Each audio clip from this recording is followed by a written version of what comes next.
144th chapter. Blessed be the Lord my rock, who trains my hands for war and my fingers for battle. He is my steady cluster and fortress and a stronghold, my deliverer, my friend, and whom I take in refuge. In whom I take refuge, who subdues people under me. O Lord, what is man that you regard him, or son of man that you think of him? Man is just breath, and his days like passing shadows. Go in your heavens, O Lord, come down, touch the mountains that they smoke. Flash forth the lightning and scatter them. Send out your arrows and roll them. Stretch out your hands from on high. O Lord, rescue me and deliver me from the many waters and from the hands of foreigners. I will sing a new song to you, O Lord, upon a ten-stringed harp I will play to you. Whose mouth speaks lies, and whose right hand is the right hand of falsehood. I will sing a new song to you, O Lord, and I will upon a ten-stringed harp I will play to you. Who gives right to the kingdoms, and who rescued David his servant from the cruel sword. Rescue me and deliver me from the hands of prisoners, whose mouth speaks lies, and whose right hand is the right hand of falsehood. May our sons be like in our youth, plants full grow. May our daughters pillars of corners cut for the structure of palace. May our garners be full, providing all kinds of produce, and our sheep bring 4,000 and 10,000 in their fields. Blessed are the people whose such blessings are fall, and blessed are the people who God is the Lord of God. 144 కీర్తన. నాకు ఆశ్రయదుర్గమగు యెహోవా సంగతింపబడుగాక. ఆయన నా చేతులకు యుద్ధమును, నా వీళ్ళకు పోరాటమును నేర్పువాడై ఉన్నాడు. ఆయన నా కృపానిధి, నా కోట, నా దుర్గము, నన్ను తప్పించువాడు, నా కీడము, నేను ఆశ్రయించువాడు. ఆయన నా జనులను నాకు లోపరిచేవాడు. యెహోవా, నీవు నరులను లక్ష్య పెట్టుటకు వారు ఏ పాటివారు? నీవు వారిని ఎన్నిక చేయుటకు మనుషులు ఏ పాటివారు? వారు నరులు వట్టి ఊపిరిని కోరి ఉన్నారు. వారి దినములు దాడిపోవు నీడవలే ఉన్నవి. యెహోవా, నీ ఆకాశము వంచి దిగిరము, పర్వతములు పొగరాజేయున్నట్లు నీవు వాటిని ముట్టుము. మెరుపులు మెరిపించి వారిని చెదరగొట్టుము. నీ బాణములు వేసి వారిని ఓడగొట్టుము. పైనుండి నీ చేయి చాచి నన్ను తప్పింపుము. మహాజనులలో నుండి అన్యజనుల చేతిలో నుండి నన్ను తప్పింపుము. వారి నోరు వట్టి మాటలాడుచున్నది, వారి కుడి చేయి అబద్ధంతో కోడి ఉన్నది. దేవా, నీ కొరకు నేను ఒక కొత్త కీర్తన పాడేదను, పదింతల తమ్ములతో నేను కీర్తించదను. నన్ను దావీదును కాపాడువాడు. దుష్టుల ఖడ్గములో నుండి నీవే నీ సేవకుడైన దావీదును తప్పించువాడవు. నన్ను తప్పింపుము, అన్యుల చేతిలో నుండి నన్ను విడిపింపుము. వారి నోరు వట్టి మాట్లాడుచున్నది, వారి కుడి చేయి అబద్ధంతో కూడినది. మా కుమారులు వారి యవన కాలమందు ఎదిగిన మొక్కల వలె ఉన్నారు. మా కుమార్తెలు నలుగురినట్టే చెక్కబడిన మూల కొమ్మం వలె ఉన్నారు. మా గొర్రెలు 1000 కొలదిగాను 10,000 కొలదిగాను. వారి గడ్డి పిల్లలు వేచినాయి. మా ఇల్లు గొప్ప బరువు మోయగలవి. మా వీధులలో చొరబడట అయినను లేదు. వాటిలో శ్రమ గల వారి మొర వినబడట అయినను లేదు. ఇట్టి స్థితి గలవారు ధన్యులు. యెహోవా తమకు దేవుడుగా గలవారు ధన్యులు. యెహెజ్కేలు గ్రంథము 6వ అధ్యాయము 7 నుంచి చివరి వరకు. మీ జనులు హతులై కూలుదురు, అయినను మీరు ఆయా దేశంలో చెల్లిపోయినప్పుడు ఖడ్గమును తప్పించుకొని కొందరిని నేను మీలో క్షమించదను. మరియు నన్ను విసర్జించిన వారి విశ్వాసఘాతకమైన వ్యభిచార మనస్సులను, విగ్రహములను అనుసరించిన వ్యభిచార దృష్టిని నేను మార్చి నా తట్టు తిరగజేయగా, చెరపట్టబడిన వారే శేషించిన వారు అన్యజనుల మధ్య నన్ను జ్ఞాపకం చేసుకొని తాము అనుసరించిన హేయ కృత్యములను బట్టి తాము చేసిన దుష్క్రియలను కనుగొని తమను తామే అసహించుకొనచ్చు నేను యెహోవానై ఉన్నానని వారు తెలుసుకొందురు. ఈ కీడు వారికి చేసేదనని నేను చెప్పిన మాట వ్యర్థము కాదు. ప్రభువైన యెహోవా సెలవిచ్చినది ఏమనగా, నీ చేతులు చరిచి నేల తన్ని ఇశ్రాయేలీయుల దుష్టమైన హేయ కృత్యములను బట్టి అయ్యో అని అంగలార్చుము. ఖడ్గము చేతను, క్షామము చేతను, తెగులు చేతను వారు కూడుదురు. దూరమునున్న వారు తెగులు చేత చతురు, దగ్గరనున్న వారు ఖడ్గము చేత కూడుదురు. శేషించి ముట్టడి వేయబడిన వారు క్షామము చేత చతురు. ఈ ప్రకారము నేను వారి మీద నా క్రోధం తీర్చుకొందును. తమ విగ్రహముల మధ్యను తాము కట్టిన బలిపీఠముల చుట్టూను, ఎత్తైన కొండలన్నిటి మీదను, సకల పర్వతముల అడికొప్పుల మీదను, పచ్చని చెట్లన్నిటి క్రిందను, పుష్టిపారిన మస్కకి వృక్షములన్నిటి క్రిందను, తమ విగ్రహములన్నిటికీ పరిమళ ధూపము వేసిన చోటులన్నిటిలోనూ పడి వారి జనులు హతులయ్యుడు కాలమున నేనే యెహోవానై ఉన్నానని మీరు తెలుసుకుందరు. నేను వారికి విరోధినై వారు నివసించు స్థలములన్నిటిలో వారు దేశమును దిబ్లాతు అరణ్యము కంటే మరీ నిర్జనముగా పాడుగాను చేయగా నేనే యెహోవానై ఉన్నానని వారు తెలుసుకుందరు. ప్రేమ నమ్మక గల ప్రియ పరలోక తండ్రి, మీ కృపా ప్రేమ మహదేశ్వరి ప్రశస్తమైన మీ సన్నిధానములకు వధింపబడిన గొర్రెపిల్ల రక్తాన్ని బట్టి వందనాలు స్తుతులు స్తోత్రం చెల్లించుకుంటున్నాం. దేవా, మీరు మా తండ్రి ఉన్నవాడు మనవాడు చాలినంత దేవుడు, వాగ్దానం ఇచ్చి వాగ్దానం నెరవేర్చే దేవుడు, ప్రత్యేక రీతిలో నా ప్రభ నా తండ్రి జీవనకు కొంత సమయం ఇచ్చారు తండ్రి. దేవ, యాక్సిడెంట్ లోనే ఆన్ ద స్పాట్ చనిపోవలసింది, కానీ హిజ్కియాకు నా ప్రభ మీరు మారు మనసు కోసమే సమయం ఇచ్చినట్టుగా కొన్ని రోజులు ఆ బిడ్డకు మీరు సమయం ఇచ్చి తన జీవితాన్ని నా ప్రభ నా తండ్రి మీకు సమర్పించడానికి మీరు కృప దయచేసి నా తండ్రి మారు మనసు పొంది మీ సన్నిధిలో చేరాలని మేము నమ్ముతున్నాం. దేవా, మీకే స్తోత్రం, మీకే స్తోత్రం, మీకే స్తోత్రం, మీకే స్తోత్రం. ఈ విషయాన్ని వారింటి వారు గ్రహించగల జ్ఞానం కలగచ్చని ప్రార్థిస్తున్నాం. దేవా, బిడ్డకు ఎక్కడ క్షేమంగా పీస్ ఉంటుందో ఆ విధానంలోనే మీరు మమ్మల్ని చేయించారు, అందులో నేను స్తుతిస్తున్నాం. విడిచిపెట్టబడిన కుటుంబీకులకు ఓదార్పు దయచేయండి. ఇలాగా మాకు తెలియక ఎంతమంది బిడ్డలు నా ప్రభా వరదల్లో కానివ్వండి, యాక్సిడెంట్ లో కానివ్వండి, వ్యాధులతో నా ప్రభా నా తండ్రి దేవ అనుకోని మరణాలు జరుగుతున్నప్పుడు నిబ్బరం కలిగి ఉండటానికి మీకు దయచేయండి. అలాగే ఎంతమంది బిడ్డలో తేలిక నా ప్రభా మృత్యులోనికి వెళ్తున్నారు దేవ, ఇలాంటి మేము చూస్తున్నప్పుడు మా మరణం అకస్మాత్తుగా ఉంటుంది అని తెలిసినప్పుడు మారు మనసు తగిన ఫలాలు ఫలించడానికి జ్ఞానం కలుగుతామని ప్రార్థిస్తున్నాం. దేవ, మిగిలిన శేషంలో మేము కాపాడుకోవడానికి జ్ఞానం కలుగుతామని ప్రార్థిస్తున్నాం. దేవ, వారి యొక్క కుటుంబంలో వ్యక్తులు చనిపోయినప్పుడు మిగిలిన శేషంలో రక్షించుకునే జ్ఞానం మాత్రమే కుటుంబం యజమానులకు, దేశ ప్రాంతం వాళ్ళకు, పట్టణ ప్రాంతం వాళ్ళకు మేము దయచేయమని ప్రార్థిస్తున్నాం. స్తోత్రం దేవ, పాప భూమిలో పడిపోయిన వాళ్ళు ఆల్రెడీ చచ్చారు ప్రభా, చచ్చిన వారితో మీరు మాట్లాడమని ప్రార్థిస్తున్నాయి. స్తోత్రం ఎముకలతో మీరు మాట్లాడిన దేవుడు ప్రభా, ఎముకలు సరిచేయగల దేవుడుగా ఉన్నందుకు వందనాలు స్తుతులు స్తోత్రం చెల్లించుకోవచ్చా. ఎముకలలో జీవం ఇచ్చే జీవదాతో మీరే ప్రభా, మీకే స్తోత్రం, మీకే స్తోత్రం, మీకే స్తోత్రం, మీకే స్తోత్రం, మీకే స్తోత్రం. దాని నా ప్రభా అతనే ముఖ్యంగా అతనే డిఎస్సీ రాసిన బిడ్డలు కూడా మీరు కృప దయచేయండి, కృప దయచేయండి, కృప దయచేయండి, కృప దయచేయండి, కృప దయచేయండి. మీరు విన్నారు. ఈ రోజు మన ధ్యాన అంశం ఏంటంటే దేవునికి విరోధులైన వారు. ఎవరు చెప్పండి? విరోధులు అయితే ఏమవుతుంది అన్నది మనం ధ్యానం చేసుకోబోతున్నాం. మరి దేవుడే మనకు విరోధి అయితే ఎంత భయంకరం కదా సిచ్యువేషన్. కానీ ఎవరు దేవునికి విరోధులు అవుతారు అంటే ఆజ్ఞను అతిక్రమించిన వారు. ఎవరు చెప్పండి? మళ్ళీ చెప్పాలా? గట్టి చెప్పాలా? ఎవరి ఆజ్ఞ?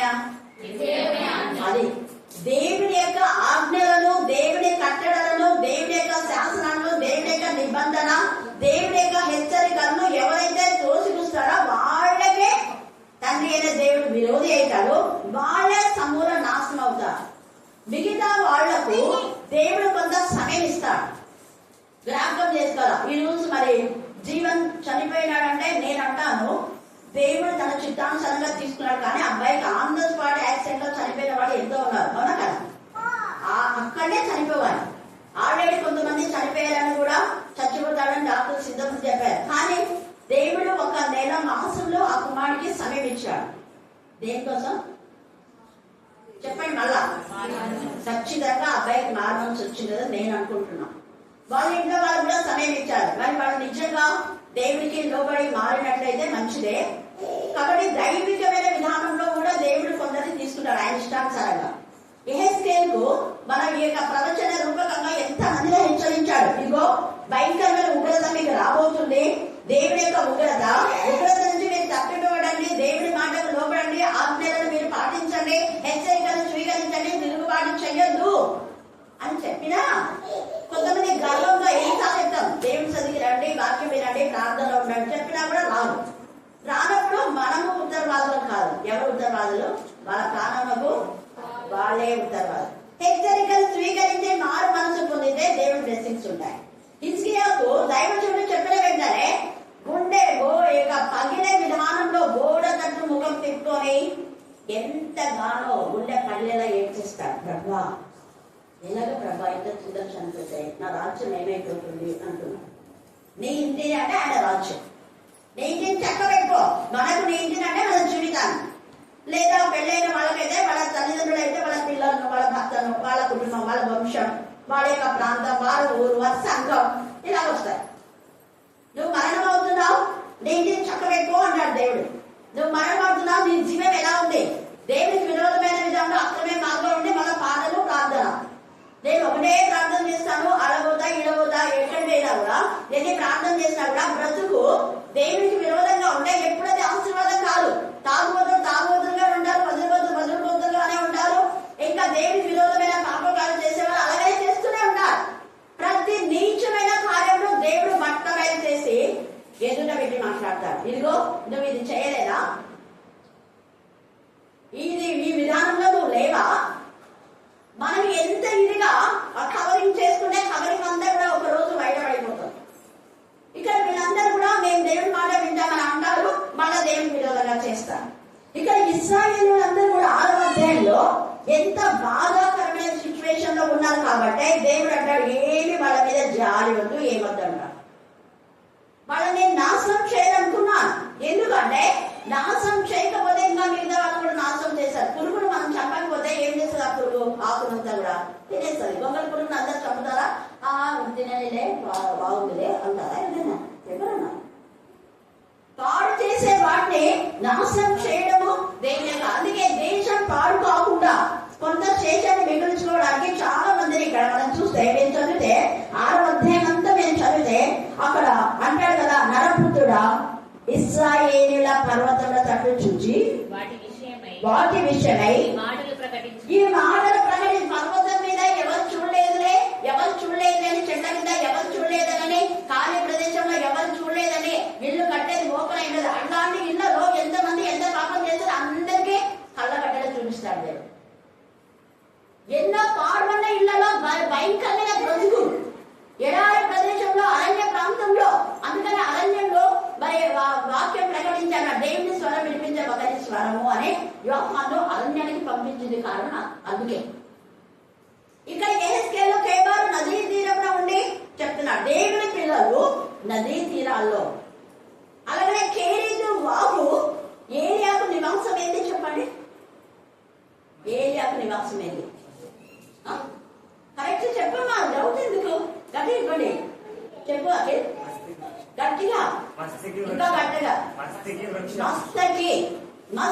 వృక్షం బదలి చెట్టు కింద చూడండి, కెరీతు బాగు. ఆయన మంచి ప్రాఫిట్, ఆయన ఒక ప్రవక్త. ఇప్పుడు మనం టీవీలో చూస్తున్నాము, ప్రవక్తలు అంటే చూడుబడి వేసి వాళ్ళకు కారు వస్తుంటది, వాళ్ళకి మళ్ళీ ఎంత వెళ్ళక పెద్ద స్టార్స్ లాగా ఇస్తుంటారు. అవన్నీ ఇవన్నీ ఇక్కడ వాక్యం లేదు. ఏసీ రూమ్ లో అడుగుతుంటారు, ఏసీ కాలే కావాలి. వాళ్ళకి అన్నం చాలు పెడితే తింటారా? కొంతమంది అడుగుతారు, అన్నం కోసమే అడుగుతారు. 4 నిమిషాలు సేవ తిన్నారు.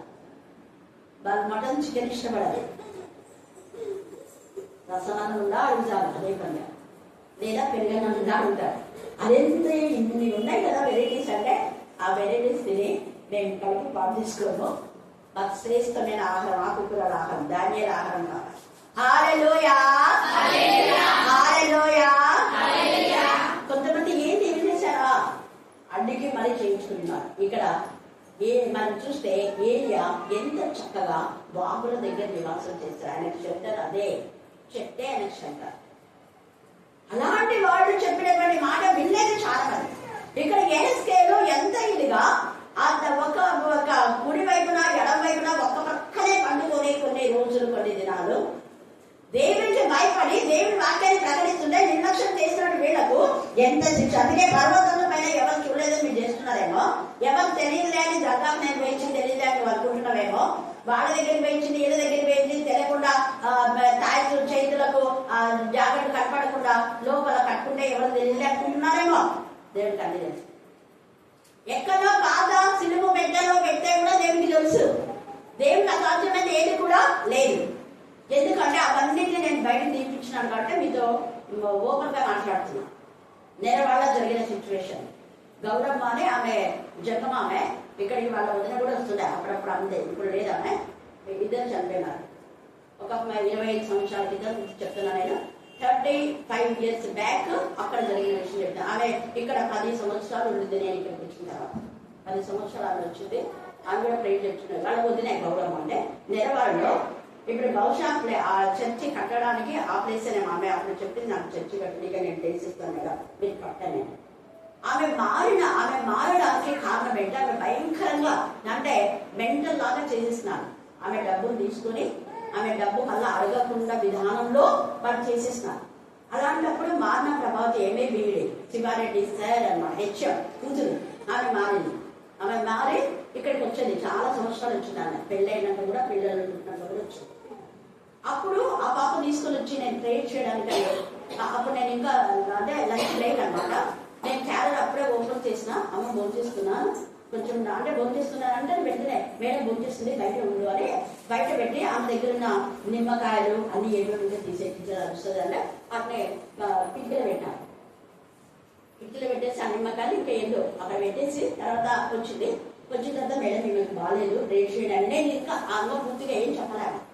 ట్రైన్ చేయండి అంటే మళ్ళీ నాకు టైం అవుతా ఉంది. అప్పటికి నేను ఏదో వర్క్ చేసి ఇంకా కొంత టైం అని తొందరగా భోంచేస్తున్నాను. అప్పుడు వెంటనే ఊరికే తొందరగా ఒక నిమిషం చేస్తే మళ్ళీ ఇంకోసారి ఏం చేస్తాను అనేసి చేయి పెట్టేగానే నాకు అన్ని ఫీల్ అవుతున్నాయి. సిద్ధం పట్టిన పాత పెట్టెలో ఎర్రటి పేపరు తర్వాత ఒక గుడ్డ కూడా red colour pink colour paper ఎర్రటి గుడ్డ. ఇప్పటికీ మా చర్చలు అందరూ చూపించినా నేను అదే ఆమె చూపించింది. ఒక బొమ్మ సిల్వర్ తో చేసిన బొమ్మను కట్టి దాంట్లో పెట్టినారు. ఆమె నీకు ఇలా కావడానికి చేతుబడి చేస్తున్నారా అంటే షాక్ అయిపోయినారు. అంటే ఏం చెప్పాలా ఊరికే లోపలికి వచ్చినారు. ఈమె బాగలేదు మేడం ప్రేర్ చేయండి అంటుంది. ఆ పాప కూడా తెలియదు. ఆ పాప కూడా ఏం సిచ్యువేషన్ అని తెలియదు. ఇలా చేశారు. ఒక బొమ్మ తీసుకొని లోపల ఉంది కదా అని పెట్టాడు. ఆమె అంటే చదువుకున్నాను కాదన్నా మోటాను ఎవరు తెలుగు మేడం అని మళ్ళీ చిన్న పెట్టుకున్నాను. ఎవరు తెలుగులో పెట్టుకున్నా మేడం అని ఇది ఉంటే నీకు అది పోతుందని చెప్పినారంటే అది ఏది కాదు దాన్ని తీసుకుని పడేసేది తీసుకొని రావాలి అనేది ట్రైన్ చేసిన చెమట అంతా అక్కడ ఆ టైంలో బాగా అంటే వేసే కాలం కూడా కాదు అంత ఇదిగా ఆమె మారి అది తీసుకొని వచ్చి నేను చర్చిలో కూడా చూపిస్తాను. మా వాళ్ళు చాలా మంది చూసినారు. తర్వాత నేను చిన్నకొట్టి పొడి చేయండి పొడి చేసేకన్నా చదివేసేయండి అని చెప్పాను. అప్పుడు ఆమె మారినప్పుడు నిజంగా ఎంత ఇదిగా దేవుడు ఆమెకు జీవాన్నిచ్చాడు. మనం ఏదైనా తెలియకుండా చేస్తే దేవుడికి మరుగ్గా ఉండలేదు లేదు. ఇక్కడ మీరు తెలియకుండా ఎక్కడెక్కడ చేస్తున్నారే నేను ఆమె చాలా ఆమె గురించి పెద్ద సాక్ష్యం ఉందండి. చాలా నమ్మకం. ఎంత నమ్మకం అంటే అంత నమ్మకం. నేను లేకపోయినా నా రూమ్ దగ్గర ఆమె పడుకొని ప్రేర్ చేసుకొని తనకు స్వస్థత అయితే సాక్ష్యం ఇచ్చినటువంటి ఆమె. హల్లెలూయా, హల్లెలూయా. తెలియకుండా ఏమేమో ఇంట్లో చేసి పెట్టుకుంటే కొంతమంది మన గూడు వాళ్ళే ఆ కడప పైన పెట్టారు సందులో చెప్పినందుకే వాళ్ళ కోపం అనమాట. ఇలా చెప్తే చదవం టీచర్ వాక్యం చెప్పవచ్చు ప్రార్థన చేయకూడదు మరి లేకపోతే ఇంకా ఇది చేస్తే మాకు బతుకులు బయటపడతాయి అనే వాళ్ళు ఉన్నారు. బయట అనకుండా మనసులు అనుకుంటారు. అవునా కదా? హల్లెలూయా, హల్లెలూయా. ఆ బతుకులు బయట ఉన్నందుకు వాళ్ళకి బాధ అనమాట. ఇక్కడ దేవుడు పట్టడం వెళ్ళలేదు. ఇక్కడ లిఖిత పూర్వక ఇశ్రాయేలీయులారా మీరు దేవుని అనుసరిస్తున్నారు అంటున్నారు, కానీ మీరు ఏం చేస్తున్న పర్వతంలో పైన విగ్రహాలు పెట్టుకుని పర్వతంలో పైన దేవునికి విరోధమైన ఏమేమో కార్యాలు చేశారో అవి ఎవరు చూడలేదు అంటున్నారేమో. వాటన్నింటినీ నేను ఏం చేస్తున్నానో చూడండి. పర్వతంలో, కొండలలోను, వాగులతోనూ, దోయలతోనూ ప్రభు అయిన యెహోవా సెలవిచ్చుచున్నాడు. ఏమని? ఇదిగో నేను నిజంగా, అబద్ధం అనుకున్నారా మీరు? చెప్తుంటే ఏం కాదు ఏం కాదు అనుకుంటున్నారేమో. నిజముగా ఖడ్గమును రప్పించి మీ ఉన్నత స్థలములను, మీ ఉన్నత స్థలం అన్యాయం చేసుకోండి. ఇక్కడ దేవుడే ఉన్నతమైనటువంటి దేవుని విడిచిపెట్టి, మహోన్నతమైన దేవుని విడిచిపెట్టి మీరు చేసేది ఏంటి అంటే దేవుడికి అర్పించవలసిన బలిని ఆ విగ్రహాలకు. ఈ యొక్క నూతన మాసంలో మనం ఆగస్టు మాసంలోకి వచ్చాం. ఆ పాప చెప్పింది, నిశ్చయంగా నీవు నీ చేతిలో కష్టార్జితం అనుభవించడం అంటే ఎవరి కష్టార్జితం దేవుడు ఆశీర్వదిస్తా అంటే ఉన్నతులైన దేవుడికి తమ కష్టార్జితం అప్పగించిన వాళ్ళకే. కానీ వీళ్ళు తన డబ్బులు వేరే విధానంలో వృధా చేస్తున్నారు. దేవుడికి ఇవ్వవలసింది ఇవ్వకుండా నువ్వు ఏది చేసినా కూడా అది ఇలాగనే లైవ్ అయిపోతుంది.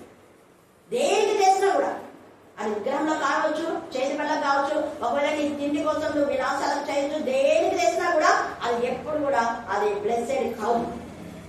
దేవునికి ఇవ్వకూడదు. దేవునికి ఇవ్వాల్సిన మహిమ వీళ్ళు ఇవ్వలేదు. దేవునికి రావాల్సిన రాబడి వీళ్ళు దేవునికి అప్పగించకుండా విగ్రహాలకు అప్పగిస్తున్నారు. వాళ్ళకి ఇచ్చిన గోల్డ్తో మరి విగ్రహాలు చేసుకొని, వాళ్ళకి ఇచ్చిన వెండితో విగ్రహాలు చేసుకొని వాటిని పూజిస్తున్నారు. ఆ గోల్డ్ అమ్మి దేవునికి ఇవ్వచ్చు కదా, ఆ గోల్డ్ దేవునికి మహిమకరంగా వాడచ్చు కదా, ఆ వెండి దేవునికి మహిమకరంగా వాడచ్చు కదా. మరి వాళ్ళకి ఇచ్చినటువంటి జీవితమును దేవునికి మహిమకరంగా వాడచ్చుందా? వారి కష్టార్జితమును దేవునికి మహిమకరంగా వాడచ్చు కదా. జీవం గల దేవుడు, జీవం ఇచ్చిన దేవుడు నీకు ఈరోజు పని చేయడానికి చేతులు ఇచ్చాడంటే దేవుని కృప. చేతులు లేని వాళ్ళు ఎంతమంది ఉన్నారు? చావు బతుకుల మీద ఎంతమంది ఉన్నారు? మంచంలో పడ్డ వాళ్ళు ఎంతమంది ఉన్నారు? అనుకోకుండా చనిపోయిన వాళ్ళు ఎంతమంది ఉన్నారు? ఈ రోజు దేవుడు నీకు జీవం ఇస్తే నువ్వు పనికి పోయి కష్టార్జితం తెచ్చుకున్నావు. మరి నీ కష్టార్జితంలో ఈ రోజు ఇచ్చిన 300కు నువ్వు 30 రూపాయలు ఇస్తున్నావా? 300 ఎంత చేస్తుంటాడు? కరెక్టేనా? తప్పైనా లేదు కదా. నీకు ఇచ్చే 50,000 జీతంలో మరి నువ్వు 5,000 ఇస్తున్నావా అడుగుతాడు.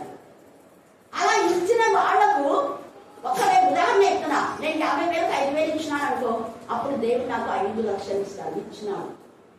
హల్లెలూయా, హల్లెలూయా. నాన్న ఇచ్చినాడు, తన ప్రాపర్టీ దేవుడికి మహిమకరంగా వాడాడు. దేవుడిని ఇదంతా చేయడానికి దేవుడి కృప. వీళ్ళు చేసిన పాపం వీళ్ళ పిల్లల ఒడిలో కొలిచి వస్తాడు దేవుడు. మనం చేసే పాపం మన తదనంతరం మన పిల్లల ఒడిలో కొలుస్తాడు దేవుడు. నువ్వేమనుకున్నావు? నాకు పని ఉంది, నాకు అది ఉంది, ఇది ఉంది, రాలేకపోతే దేవుడు మంచాన పడేస్తాడు 4 రోజులు. అర్ధగంట దేవుడికి సమయం ఇవ్వకపోతే 4 రోజులు మంచాను. అది బాగుందా? దేవుడి సన్నిధికి రావడానికి టైం ఉండదు. ఆసుపత్రిలో పోనీక అక్కడ తిరగనిక టైం ఉండదు. అక్కడ అర్ధగంట వేస్తారా? ఆసుపత్రికి పోతే అవుతుందా? అర్ధగంటలో పని అయిపోతుందా? కౌంటింగ్ చేసుకోవాలి. ఆగస్టు మాసంలో మన మనసాక్షితో కౌంటింగ్ చేసుకోవాలి. ఇక్కడ దేవుడు చెప్పింది చెప్పి ఆయన విరోధి అయిపోయి ఇప్పుడు వీళ్ళకి నాశనం తీసుకొని వచ్చాడు. ఇదంతా మీరు చదివితే చాలా బాధాకరంగా ఉంది. అందుకని 14వ వచనం అంటాడు, నేను వారికి విరోధినై వారు నివసించే స్థలంలన్నింటిలో వారి దేశంలో దిబ్లాజు అరణ్యం కంటే మరి నిర్జనంగా పాడుగాను నేనే యెహోవానై ఉన్నానని వారు తెలుసుకోండి. ఒకప్పుడు అరణ్యం లాంటి జీవితాన్ని బాగు చేశాడు. యెషయా 35:1-5 దాకా చదవండి. యెషయా 35:1 అరణ్యమును ఎండిన భూమి అరణ్యం లాంటి ఈ యొక్క ఇశ్రాయేలు జీవితంలో, ఎండిపోయిన ఇశ్రాయేలు జీవితంలో ఎడారిగా ఎప్పుడు ఖడ్గ మృగాలు వస్తాయో, ఎప్పుడు మరి మృగాలు వచ్చి క్రూర మృగాలు వచ్చి వాళ్ళని పాడు చేస్తాయో, బాధ పెడతాయో, క్రూర మృగం లాంటి పర వచ్చి ఎప్పుడు మమ్మల్ని బాధ పెడతారో అనుకున్న ఆ సిచ్యువేషన్ లో దేవుడు ఎండ మౌలు మడుగులయ్యేలా చేస్తాడు. నీళ్లు లేని స్థలంలో నీటిని తప్పించాడు. ఆయన ఆహారం లేని స్థలంలో పైనుంచి మన్నాను కురిపించాడు. వాళ్ళ పనులు కష్టపడి పనిచేస్తున్న వాళ్ళకు ఆడ పని చేయడం లేదు. వాళ్ళు వండుకొని తిని ఆ పాత్రలు తోమే అవసరం లేకుండానే దేవుడు ఆహారాన్ని ఇచ్చాడు. చూడండి, బట్టలు ఉతికే అవసరం లేకుండానే శ్రేష్టమైనటువంటి వస్త్రాలు, వాటికి దుమ్ము కూడా రావకూడదు. 40 సంవత్సరాల్లో ఎవరెవరైతే అప్పుడు పుట్టిన పిల్లలు ఏ వస్త్రాలు వేసుకున్నాయి, 40 సంవత్సరాలు పెరుగుతున్నాయి. వాడు 1 సంవత్సరంలో వాడు బయలుదేరితే అక్కడ నుంచి 40 సంవత్సరాల వయసు వచ్చేటప్పటికి వాడి వస్త్రాలు కొత్తగా ఉన్నాయి, వాళ్ళ చెప్పులు అరగలేదు, వాళ్ళ బట్టలు కూడా పెరుగుతూనే ఉన్నాయి. వాళ్ళ శరీరంతో బాడీతో పాటు బట్టలు పెరుగుతున్నాయి. ఎంత అద్భుతం చేసిన దేవుడు ఎలా మర్చిపోతారు. ఇప్పుడు ఈ యొక్క దేవత కష్టార్జితం వేస్ట్ చేస్తున్నారా? ఎందుకు అప్పుడు, ఎందుకు ఆదేశంతో, ఎందుకు లోడ్ బడ్జెట్ అంటే ఇదిగో ఇందులో సమయం ఇవ్వరు, కష్టార్జితం దేవుడు ఇచ్చిందని దేవుడికి అప్పగించారు. భయం లేకుండా ఉన్నారు కాబట్టి నేను మీకు విరోధి. అంత దయ్యాలు ఇస్తున్నాను, అంత దయ్యాలు అర్పిస్తున్నారు. బలులన్నీ దయ్యాలు, వారికి ఇచ్చినటువంటి యజ్ఞాలు, వారికి ఇచ్చిన పశువులను, వారికి ఇచ్చిన గొర్రె మేకలన్నీ కూడా అక్కడ బలిపీడాలు కానీ వారికి అర్పించి తిరిగి ఎంజాయ్ చేస్తున్నారు. అక్కడ సౌలు కూడా అలాగనే చేశారు. అందుకనే దేవుడు సౌలు ఎంత గద్దిస్తాడు మనం చూస్తే అక్కడ మొదటి సమయంలో అక్కడ సౌలు చూడండి దేవునికి విరోధమైన పాపం చేశారు. 15వ అధ్యాయము మొదటి సమయంలో 15:22 నుంచి చదవండి. అందుకు సమూయేలు తాను సెలవిచ్చిన ఆజ్ఞను ఒకడు గైకొనుట వలన యెహోవా సంతోషించినట్లు, అది ఆజ్ఞను గైకొంటే సంతోషిస్తాడు. ఇక్కడ యెహెజ్కేలు ఎంత చెప్తున్నాడు, తిరుగుబాటు చేయొద్దండి. తర్వాత యెహెజ్కేలు చెప్పాడు, వాడు తిరుగుబాటు చేసినా నువ్వు తిరుగుబాటు చేయొద్దు, వాళ్ళు చేసే పనుల్లో నువ్వు పార్టిసిపేట్ చేయొద్దు, నువ్వు అలా కావద్దు, దేవుడికి ఇవ్వాల్సిన సమయం నువ్వు ఇవ్వు. అందుకని అంటున్నాడు ఇక్కడ ఆజ్ఞను పాటిస్తేనే దేవుడు సంతోషిస్తాడు. ఒకడు దహన బలులను అర్పించట వలన ఆయన సంతోషంగా మాట్లాడుతున్నాడు. మీరు ఏదో ఒకటి దైవ సేవకులను తెచ్చి దైవ సేవకులను తెచ్చించి ఏదో కొంత దేవుడికి ఇచ్చినాములు అనుకుంటే సంతోషిస్తాడు అనుకున్నారా? చేసే నానా చండాలమైన పనులు చేసి ఆలోచించుము. బలులు అర్పించుట కంటే ఆజ్ఞను గైకొనుటయు పొట్టేలు క్రొవ్వు అర్పించుట కంటే మాట వినుటయు శ్రేష్టము. అది మాట వినండి. మీరు దేవుడి మాట వినకుండా ఏదేదో చేసినామనేసి మీరు బిల్డపిస్తే అవి ఎవరికి కావాలా? మాట వినడం శ్రేష్టం. హల్లెలూయా, హల్లెలూయా. నేను చాలా సార్లు కొందరు చెప్తున్నా, దేవుడు ఇంత మేలు చేశారమ్మా, క్రమంగా మీరు ప్రార్థనలు అంతేకంటే వాక్యం వెళ్ళిపోండి అంటే టైం ఉండదు. మరి దేనికి టైం ఉంటుంది? హాస్పిటల్ పడితే టైం ఉండదా? ఇంకా తిరగడానికి టైం ఉండదా? వేరే వేరే వాటికి ఎంత నొచ్చుకుంటాడు దేవుడు. ఇంత కాలం చేస్తే కూడా వీళ్ళకి విశ్వాసం లేదా అని దేవుడు విరోధైపోతాడు. విరోధైతే స్మాష్. కనికరించాడు దేవుడు. ఇంకా నువ్వెంత గగ్గోలు పెట్టి చేసినా కూడా నీకు కన్నీరు తొడబడు, కనికరించాడు, అందుకే శిక్షడు. దేవుడు విరోధైతున్నాడు. అక్కడ సౌలుకు దేవుడు విరోధైపోయినాడు. చదువు. తిరుగుబాటు చేయుట అనేది సోదె చెప్పే లాంటిది. పాపంతో సమానము. సోదె చెప్పే అనే పాపంతో సమానము. మూర్ఖత, తిరుగుబాటు, మూర్ఖత రెండు మనలోంచి పోవాలి. నువ్వు తిరుగుబాటు చేస్తున్నావా, మూర్ఖంగా ప్రవర్తిస్తున్నావా, చెప్పింది వేయడం లేదా చూసుకో. దేవుని ఉంటాడు. మాయా విగ్రహం నువ్వు అనుకున్నావు నేను పూజ చేయడం లేదబ్బా, నేను ఎప్పుడు పూజ చేయలేదు, నేను ఎప్పుడు పొట్టు పెట్టుకోలేదు అంటున్నావేమో.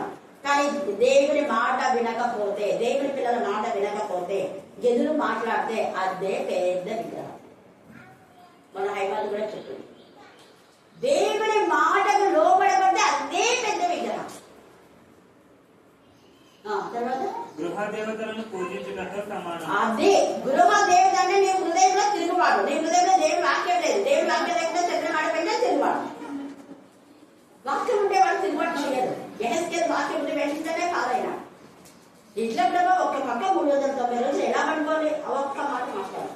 శిష్యులు పోయి వీళ్ళకి పంచి పెట్టినట్టే ఆడు ఉండేది 5 రోజులు 2 చేయడం 50 మంది కూర్చోమంటే నాకు సిగ్గు అవుతుందా అన్నారా? అన్నా రోజులు వేసేయా, 5 రోజులు వేసేయా, ఇక్కడ ఇంతమంది 4 లక్షల మంది ఉన్నారు వేసేయా. ఒక్క మాటతో మాట్లాడు. మనం వెంటనే మాట్లాడు. విశ్వాసం అనేదే లేదు సార్. విశ్వాసంతో అడుగులేయాలి. వీళ్ళు బ్రతుకుతారు అంటే బ్రతికినాలో ఏమి సృష్టించాలి. బ్రతికినాలను సృష్టించలేకుండా ఎవరు బ్రతికినాలో చస్తారు అంటే ఆత్మవిశ్వాసం అందిస్తారు. ఏమి వస్తారంటే చెప్పండి, మీరే చెప్పాలి. మీరు గట్టిగా నోరు లేదా మీకు? రాదు అంటే ఏమైతుంది? రాదు. వస్తుంది అంటే వస్తుంది.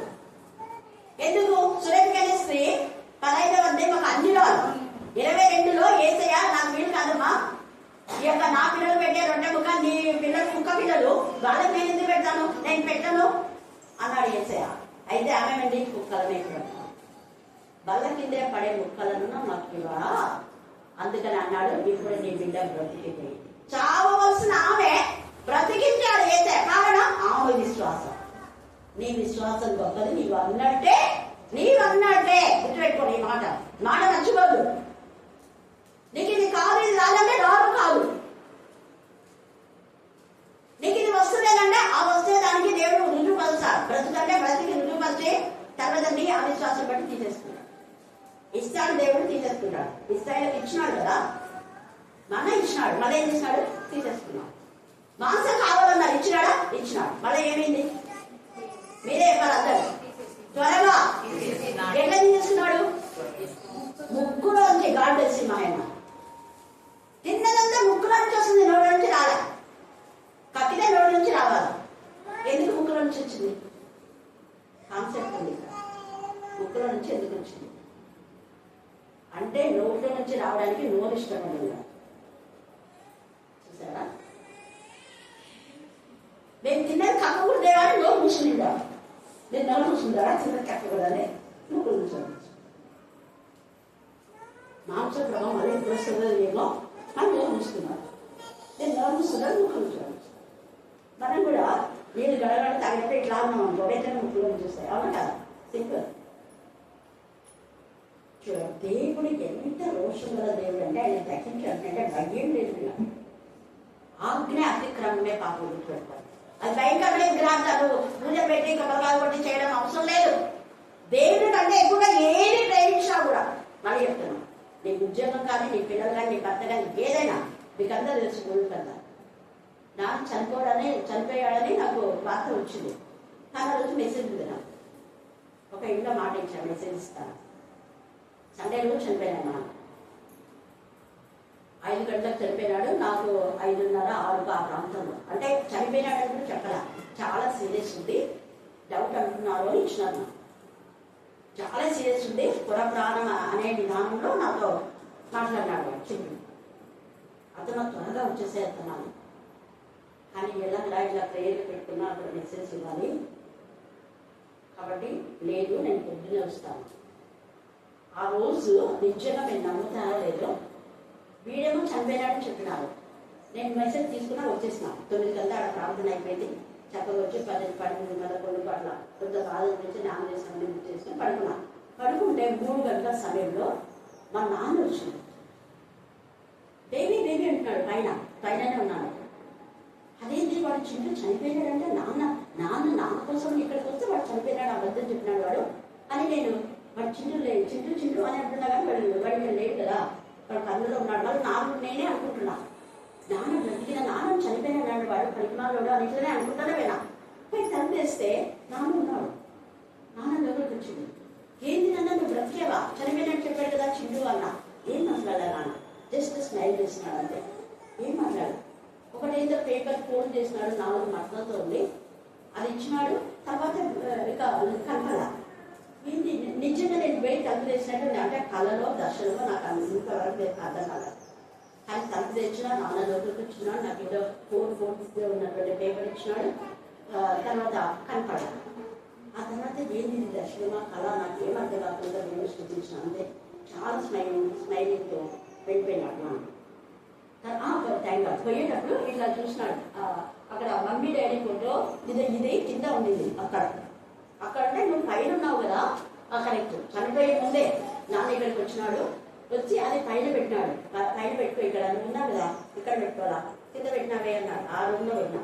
అంటే స్ప్రే కాదు కదా, ప్రే జరుగుతుంది అని అందరికి గుర్తు చేసుకున్నారు అన్నట్టుగా నేను ఆ మమ్మీని మెమోరియల్ చేస్తే కదా నాన్న, అందుకని అక్కడ పెట్టినా. అంటే తీసుకొని వచ్చి పైకి వచ్చి నాకు ఇచ్చినాడు. అప్పుడు నాకు బ్రతుకున్నాడు. అట్లా దాని వైపు చూసినాడు అంతే. అదొక ఇలా పేపర్ ఇచ్చి దాని వైపు చూసిన తర్వాత లేదు, ఇప్పుడు ఇచ్చినాడు. మళ్ళీ లేదు నాన్న అనుకున్నాను అంతే. తర్వాత ఇంకా నేను అప్పుడు పోయినా. సండే ప్రేయర్ అయిపోయిన తర్వాత వెళ్ళాను. సండే చర్చికి వెళ్ళి చర్చిలో అన్నం చూపించి వెళ్ళాను. కానీ గూడూరు వాళ్ళు ఎంతమంది వచ్చారు? అక్కడ అందరు చాలా మంది ఎంత బాధపడన్నారు. గూడూరు కోసం ఎంత చేస్తే ఇంతమంది శాల్మేన్ అంతా బాగా తిన్నాడు. చాలా మంది సందర్భంగా నడవలేని పరిస్థితిలో వచ్చాడు శాల్మేన్ అంటే. మేరీ టీచర్ శాల్మేన్ అంటే హల్లెలూయా హల్లెలూయా. ఎందుకు నేను ఈ మాట చెప్తున్నా అంటే, దేవుడు తన బిడ్డలతో మాట్లాడతాడు. దేవుడు చేసిన వేళలు మనం మరొక దేవుడి వాక్యమే మన ముందు అది నేర్పించింది మా నాన్న. మా నాయన చనిపోతే వాక్యం చెప్పిన తర్వాతనే బయట ప్రెసిడెంట్. వాళ్ళు ఎవరైనా అనుకోండి, నాకు సంబంధం లేదు. ఇక్కడ ఏఎస్కేలో కొడుకు చనిపోతే, భార్య చనిపోతే ప్రకటించమంటే ఉదయమే లేచిపోయి ప్రకటించారు. దేవుడు అంటే భయభక్తి లేకుండా పోతున్నారు. ఇక్కడ వీళ్ళు ఇంత చెప్పినా కూడా దాని కొంచెం శేషం మిగిల్చుకున్నాడు. శేషంలో మనం రక్షించుకోవాలి. ఈ యొక్క మధ్యాహ్న కాల సమయంలో నీలో విశ్వాసం, విధేయత, ప్రేమ, పరిశుద్ధత, ధైర్యం ఏది మిగిలిందో దాన్ని మనం కాపాడుకున్నాం. పోగొట్టుకోవద్దు నీకున్న విశ్వాసాన్ని. ఒకవేళ కొంచెం విశ్వాసం ఉంది, అయ్యో ఇలా జరిగిందే అనే విశ్వాసం కోల్పోవద్దు. ఆ విశ్వాసాన్ని ఎత్తుకండి. కొంచెం నూనె, ఆమె ఎంత ఆశీర్వదించింది కదా, శేషమే కొంచెమే నూనె, కొంచెమే రొట్టె, సాయపతి విధురాలు అవునా కదా, ఎంత ఇది. 2వ రాజుల 4లో కొంచెమే నూనె. తర్వాత ఇక్కడ మనం చూస్తే 1వ రాజుల 15లో సాయపతి విధురాలు దగ్గరికి కొంచెం నీళ్ళు తీసుకురామన్నాడు. మళ్ళీ ఇంతలోనే చిన్న అప్పం చేయమని నాకు అన్నాడు. 17 నిమిషాలు తేటగా రాయడం, చిన్న అప్పం చేయమన్నాడు. కానీ అది కరువంతా తీసేసింది. కొంచెమే నీకున్న కొంచెం విశ్వాసాన్ని కాపాడుకో. నీకున్న పరిశుద్ధత అంటే అతి పరిశుద్ధంలోకి వెళ్ళాలి. విశ్వాసాన్ని కోల్పోకుండా మనం కాపాడుకోవాలి. విశ్వాసంలో దిగజారిపోవద్దు, నిరాశ పడవద్దు. దేవుడు ఏం చేసినా మనం ఏం కోసమే చేస్తాడు. ఇది జరగలేదు కదా అని బెంబెత్తిపోవద్దు. అరే నేను అనుకున్నది ఒకటి, జరిగింది ఒకటే అని అనుకోవద్దు.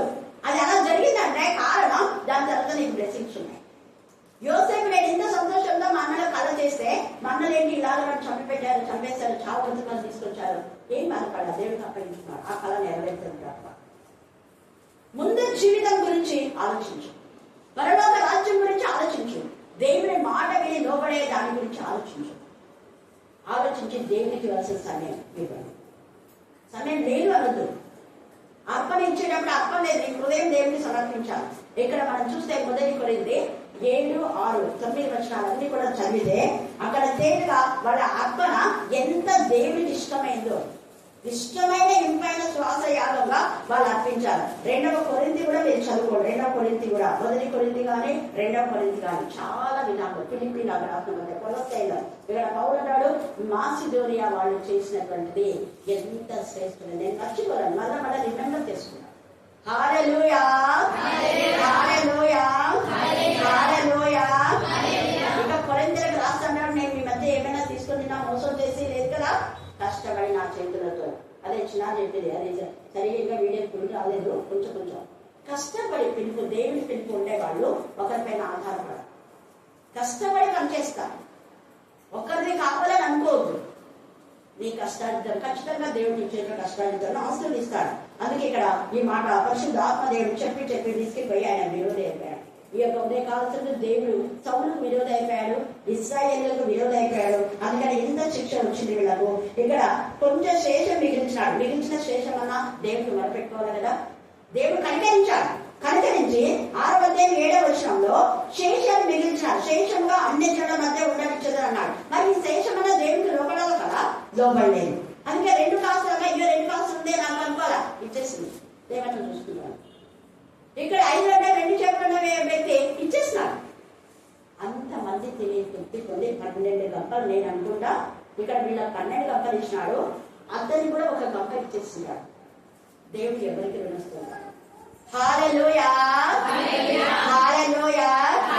అందరికి ఇచ్చిన తర్వాత 12 గంపలు మిగిలినాయంటే ఆ ఇచ్చిన వ్యక్తి రుణస్తుడు కాకుండా అతనికి ఒకటి ఇచ్చేసి ఈ 12 మందికి ఇక మీరు 12 తీసుకోండి అంటారు. అనేది ఎప్పటికీ చూస్తారు. ఇలా ఇస్తే అలా ఇచ్చేస్తారు. ఎంత ప్రేమ కడతాను. కానీ దేవుడు ఎందుకు ఇవ్వమంటున్నాడంటే నీ నుంచి ఇచ్చేది ఎంత ఇష్టమో నాకు ఆయన ఎంత ఇష్టమో. అన్ని ఆయనవే, అన్ని ఆయనమైనా కూడా నువ్వు దేవుడికి ఇవ్వాలని ఒక చిన్న థాట్ మీద వచ్చింది చూడు, అది ఆయన ఇష్టం. నా కోసం నా బిడ్డ ఇవ్వాలనుకుంది నేను ఇవ్వాలి, నా కోసం నా బిడ్డ చపాతి తీసుకొచ్చింది, నా కోసం ఈ వస్త్రం ఇవ్వాలనుకుంది. ఆమె తల్లిదండ్రులు ఉన్నారు, అన్నదమ్ములు, అక్కచెల్లెలు, వాళ్ళకి ఇవ్వడం లేదు. కానీ నాకు ఇవ్వాలని వచ్చింది నా బిడ్డ, నాకు ఇవ్వాలని వచ్చిన నా కుమారుడు. ఎంత ప్రేమ కలుగుతాను. మరుక్షణమే నీకు ఇస్తాడు. ఎప్పటికీ వస్తున్నాడు. అందుకే ఇక్కడ ఈ మాట పౌరులు తేజగా మాట్లాడతాడు.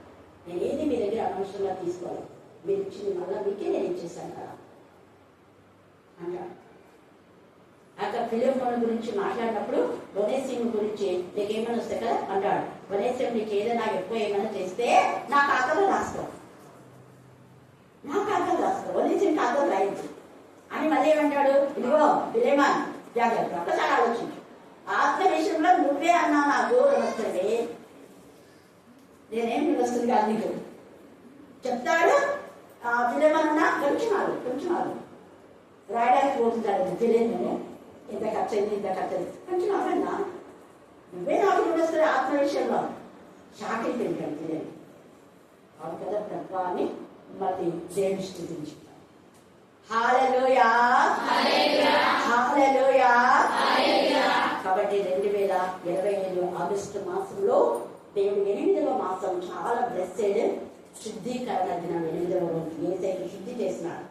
ఈ నెలలో అనేకులు మీరు బ్లెస్సింగ్స్ తీసుకోండి, ఆశీర్వాదాలు పొందుకో.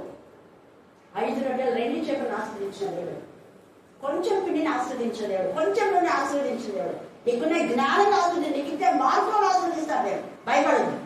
అయి నాకు ఇన్ని మార్కులు ఉద్యోగం వస్తుంది కదా, వద్దు, అసలు ఆలోచన వద్దు, అది తాడే రాగలదు. ఆయన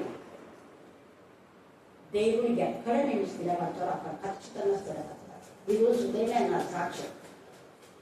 అప్పుడు మీ ఫెలోషిప్లో ఉన్న వాళ్ళందరూ గవర్నమెంట్ జాబ్స్, కానీ కళావతి తమ్ముడు అశోక్ వచ్చి వాళ్ళ తమ్ముడి బాబుది నా స్టూడెంట్ వాడు పెళ్ళని ఇచ్చి చెప్పి అక్క అన్నట్టు చెప్పేదాకా అక్క ఎప్పుడు గుర్తు చేసుకున్నది. అప్పుడున్న వాళ్ళందరికీ గవర్నమెంట్ జాబ్ అంటాక ఆడ ఎక్కువ ఎత్తుదాక నన్ను పిలిచింది, తోటి ఐచని పిలిచింది కళావతి. ఆడమని చెప్పింది అన్న దేవుడికి ఇష్టం. శ్యామల కాస్తాను అక్క మేమంతా కొమ్మలం మీ యొక్క వృక్షంలో కొమ్మలం అక్క మేము అని తను ఆహ్వానించింది. వద్దెట్టినాక అందరినీ మీ అందరినీ నిన్న ఫోన్ చేయండి, మీరు అందరూ ఇష్టం చేద్దామనుకున్నా రాలేదు. ప్రార్థన చేయండి. శ్యామల కాస్తాం అప్పుడు సేవకులు సమర్పించింది, పాప కూడా పాపను సేవలు సమర్పించలేదు, కానీ అదే చేస్తుందని చెప్పి మెడిసిన్ కోసం తను సర్చింగ్ చేస్తుంది. సరే ఈ సమయం అంటూ దేవుడు చేస్తున్నాడు, దేవుడిని మరవద్దు. ఆగస్టు మాసంలో దేవుడు మీకు సంతోషాన్ని సమాధానం ఇస్తాడు. శేషును కాపాడుకో, శేషును కాపాడుకో. మిగతా వాళ్ళు పాడు కాకుండా, మిగతా అవయవాలు పాడు కాకుండా, ఒక అవయవం పాపంలో ఉందా ఆ పాపము పరిహరించి పరిశుద్ధపరిచేయాలి. మన శరీర అవయవాలన్నీ కూడా పరిశుద్ధంగా ఉండాలి. ఇక్కడ చూడండి 12వ వచనం చదవండి. దూరం ఉన్న వారు తెగులు చేత చతురు, దగ్గర ఉన్న వారు ఖడ్గం చేత కొడుదురు, శేషించి ముట్టడి వేయబడిన వారు క్షామం చేత చతురు. ఈ ప్రకారం నేను వారి మీద నా క్రోధమును తీర్చుకోను. శేషం మిగిలించిన మారుమనసు వచ్చిన వాళ్ళకు రాదు, సమయం ఇచ్చిన వాళ్ళకు కొంత సమయం. నేను అందుకే ఎప్పుడు అనుకుంటా, దేవ 2020లో 21లో భయంకరమైన కరోనా చావు కలిసిన బ్రతికించారు. ఇదేది నాకు బ్రతకట, ఇవన్నీ మీరే. అప్పుడు నేను అదే డిసైడ్ చేసుకున్నా, ఇప్పటికి కూడా అదే చేస్తాను. ఇవేమి నాకు కాదు. నేను ఇచ్చిన ఈ జీవం కొన్ని ఆత్మను కాపాడడానికి నీకు ఉంటాయి. నీకు ఎప్పుడు పిలిస్తే అప్పుడు నేనైతే సిద్ధంగా ఉన్నా. ఇంకా ఏదైనా ఉంటే నాలో తీసే ప్రకారం ప్రతిరోజు నేను పనిచేస్తాను. మీరు కూడా చేయండి. శేషం దేవుడు మనకి ఇచ్చినారు, దాన్ని మనం కాపాడుకొని బలపరుచుకున్నాం. ముద్దు మిగిలింది పరిశుద్ధమైన చిగురు పుట్టాలి. కొమ్మ తెగవే పడినాయి కనుక దాని గురించి ఆలోచించాం. వల్ల దాన్ని బట్టి దేవుడు లేఖన భాగం దీవించి ఆస్వాదించుగాక. ఆమేన్, ఆమేన్ అన్న. ఈ సమయం ముందు ప్రార్థన, రాజమలను ప్రార్థన. ఆయనయు ఆయనతో కూడా అపోస్తులను పంక్తిని కూర్చుండి. అప్పుడు ఆయన, నేను శ్రమపడక మునుపు మీతో కూడా ఈ పస్కా భుజింపవలనని మిక్కిలి ఆశపడింది. అది దేవుని రాజ్యంలో నెరవేరు వరకు ఇక ఎన్నడూ దాన్ని భుజింపనని మీతో చెప్పుచున్నానని వారితో చెప్పి, ఆయన గిన్నె ఎత్తుకొని కృతజ్ఞతాస్తుతులు చెల్లించి, మీరు దీనిని తీసుకొని మీలో పంచుకొనడి. ఇక మీదట దేవుని రాజ్యం వచ్చే వరకు నేను ద్రాక్షరసం తాగనని మీతో చెప్పుచున్నాను. పిమ్మట ఆయన యొక్క రొట్టె పట్టుకొని కృతజ్ఞతాస్తుతులు చెల్లించి దాన్ని విరిచి వారికిచ్చి, ఇది మీ కొరకు ఇయ్యబడుచున్న నా శరీరం, నన్ను జ్ఞాపకం చేసుకొనుటకు దీన్ని చేయుడని చెప్పాను. ఆ ప్రకారమే భోజనమైన తర్వాత ఆయన గిన్నె పట్టుకొని, ఈ గిన్నె మీ కొరకు చిందింపబడుచున్న నా రక్తం వలన క్రొత్త నిబంధన, ఇదిగో నన్ను అప్పగించుమని నాతో కూడా ఈ బల్ల మీద ఉన్నది. నిర్ణయించబడిన ప్రకారము మనుష్య కుమారుడు పోవచ్చున్నాడు గాని ఆయన ఎవరి చేత అప్పగింపబడుచున్నాడో ఆ మనుషునికి శ్రమ అని చెప్పాను.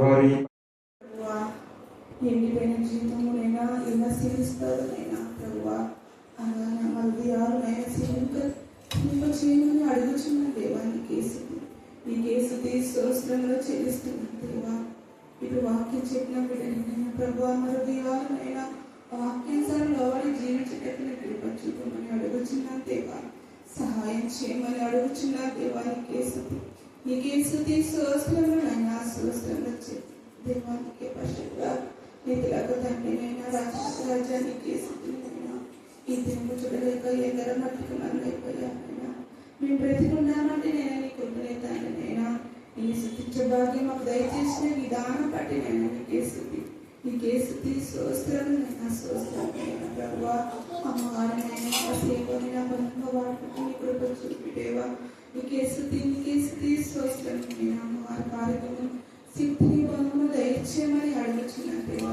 నీకే స్తుతి స్తోత్రములైనా స్తోత్రం దేవా, పరిశుద్ధుడా నిధులకు తండ్రి రాజులకు రాజ్యానికి ఆస్తుతులైనా ప్రభువా, ఆస్తులు ఎందరినైనా హరికలతో బాధపరుచున్నారయ్యా, అటు బిడ్డలను ముట్టండి తాకమని అడుగుచున్న దేవా, ఎసయ్యా మేము కేవలం ఆశలకి పోతాం కానీ నిన్ను శుద్ధించక నేను కనపరచక ఎనగబడిపోతామయ్యా, మన హృదయాన్ని నిన్ను శుద్ధించుటకు నేను గనపరచటకు నాకు ఇచ్చిన ప్రభా, మన హృదయాలు మార్చమని అడుగుచున్నానయ్యా, నీకే స్తుతి స్తోత్రములు చెల్లిస్తున్నానయ్యా, నీకే స్తుతి స్తోత్రము పరిశుద్ధుడా నీతులకు తండ్రి రాజులకు రాజనైనా సంతానం బిడ్డలకు ఎందరో ఊరుకునైనా వారి గర్భాలు తీరపరచయ్యా, వాళ్ళ గర్భం తీరపరిచినైనా సంతానము కమర్చేయమని అడుగుతున్నానయ్యా, అవునైనా ప్రభా గర్భశీలమునైనా ముట్టండి తాగమైనా ప్రభా సుఖమైనైనా ప్రభా కర్తకు నీ కృప చూపమని అడుగుచున్న సహాయం